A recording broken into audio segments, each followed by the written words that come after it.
ರಾಜ್ಯ ಸರ್ಕಾರದ ವತಿಯಿಂದ ಸಮರ್ಪಣಾ ಸಂಕಲ್ಪ ಯಾತ್ರೆ ನಡೀತಾ ಇದೆ. ಅದರಲ್ಲೂ ಕೂಡ ಇವತ್ತು ಹೊಸಪೇಟೆಯಲ್ಲಿ ಕಾಂಗ್ರೆಸ್ ಸರ್ಕಾರದ ಸಂಭ್ರಮಾಚರಣೆ ಮನೆ ಮಾಡಿದೆ ಅಂತಲೇ ಹೇಳ್ಬೋದು. ಈ ಬಗ್ಗೆ ಮಾತಾಡಲಿಕ್ಕೆ ನಮಗೆ ಕಾಂಗ್ರೆಸ್ ಶಾಸಕರಾಗಿರ್ತಕ್ಕಂಥ ಪ್ರಸಾದ್ ಅಭಯ್ ಅವರು ನಮ್ಮ ಜೊತೆಗಿದ್ದಾರೆ. ಅವ್ರನ್ನೇ ಮಾತಾಡ್ತೀನಿ. ಸರ್, ಇವತ್ತು ಈ ಜನಸಾಗರವನ್ನು ನೋಡ್ತಾ ಇದ್ದೀರಿ. ಈ ಸಮರ್ಪಣಾ ಸಂಕಲ್ಪ ಯಾತ್ರೆ ಯಾವ ರೀತಿಯಾಗಿ ಸಾಗಬಹುದು ನಿಮ್ಮ ಪ್ರಕಾರ? ಇದು ಬಹುಶಃ ಸಮರ್ಪಣಾ ಸಂಕಲ್ಪ ಅನ್ನುವಂಥದ್ದು ಒಂದು ಇತಿಹಾಸ.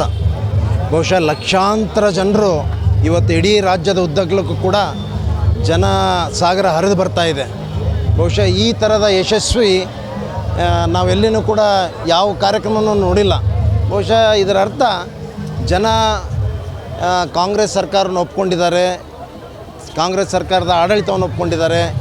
ಜನರು ಏನು 5 ಗ್ಯಾರಂಟಿಗಳ ಮೂಲಕ ಇವತ್ತು ಭಾಳ ಯಶಸ್ವಿಯಾದ ಏನು ಸರ್ಕಾರವನ್ನು ನೀಡಿದ್ವಿ, ಅದರ ಒಂದು ಇವತ್ತು ರಿಸಲ್ಟ್ ಇದು ಕಾಣ್ತಾ ಇದೆ.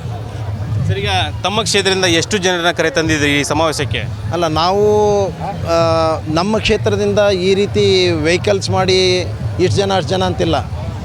ವಾಲಂಟ್ರಿಯಾಗಿ ಅವರೇ ತಮ್ಮ ವೆಹಿಕಲ್ಸ್ ಮಾಡಿಕೊಂಡು ತಾವೇ ದೊಡ್ಡ ಪ್ರಮಾಣದಲ್ಲಿ ಬಂದಿದ್ದಾರೆ. ವಿಶೇಷವಾಗಿ ಸರೌಂಡಿಂಗ್ ಒಂದು 8-10 ಜಿಲ್ಲೆ ಏನಿದ್ದಾರೆ, ಈ ಜಿಲ್ಲೆಯಿಂದ ಭಾಳಷ್ಟು ದೊಡ್ಡ ಸಂಖ್ಯೆಯಲ್ಲಿ ಬಂದಿದ್ದಾರೆ. ಬೇರೆಯವರೆಲ್ಲ ತಮ್ಮ ಇಚ್ಛೆಯಿಂದ ಎಲ್ಲ ಜನ ಭಾಳ ದೊಡ್ಡ ಜನಸಾಗರನೇ ಹರಿದು ಬರ್ತಾ ಇದೆ. ಈಗ ನಿಮ್ಮ ರಾಷ್ಟ್ರೀಯ ನಾಯಕರು ಯಾರೆಲ್ಲ ಬರ್ತಾರೆ, ಅವರೆಲ್ಲ ಯಾವ ರೀತಿ ಸ್ವಾಗತ ಮಾಡ್ತಾ ಇದ್ದಾರೆ? ನಮ್ಮ ರಾಹುಲ್ ಗಾಂಧೀಜಿಯವರು, ಆಮೇಲೆ AICC ಅಧ್ಯಕ್ಷರಾದಂಥ ಮಲ್ಲಿಕಾರ್ಜುನ್ ಖರ್ಗೆ ಅವರು, ಇವರ ಜೊತೆಗೆ ಎಲ್ಲ ನಮ್ಮ AICC ಪ್ರಧಾನ ಕಾರ್ಯದರ್ಶಿಗಳು ಮತ್ತು ನಮ್ಮ ಸಾಕಷ್ಟು ದೊಡ್ಡ ಲೀಡರ್ಸ್ ಎಲ್ಲರೂ ಕೂಡ ಬರ್ತಾ ಇದ್ದಾರೆ ಈ ಸಂಖ್ಯೆಯಲ್ಲಿ. ಸರ್, ಹಕ್ಕುಪತ್ರ ಕೊಡ್ತಕ್ಕಂಥ ಕಾರ್ಯಕ್ರಮ ತಮಗೆ ಎಷ್ಟು ಸಮಾಧಾನ ತಂದಿದೆ ಅಂತೀರಿ ಸರ್? ನಿಜಕ್ಕೂ ಇದೊಂದು ಐತಿಹಾಸಿಕವಾದಂಥ ತೀರ್ಮಾನ ಸಿದ್ದರಾಮಯ್ಯ ಅವ್ರದ್ದು. ಬಹುಶಃ ಬಹಳಷ್ಟು ವರ್ಷಗಳಿಂದ ಈ ಒಂದು ಏನು ಹಕ್ಕುಪತ್ರ ಮಾಡಬೇಕು, ನಮ್ಮದೇ ಆದಂಥ ಸ್ವಂತ ನಮ್ಮದು ಮನೆ ಇರಬೇಕು ಅನ್ನುವಂಥದ್ದು ಭಾಳ ದಿನಗಳ ಬೇಡಿಕೆ. ಇವತ್ತು ಅದು ನಮ್ಮ ಸರ್ಕಾರ ಪೂರೈಸಿದೆ. ಅದು ನಮಗೆ ಭಾಳ ತೃಪ್ತಿ ತಂದಿದೆ.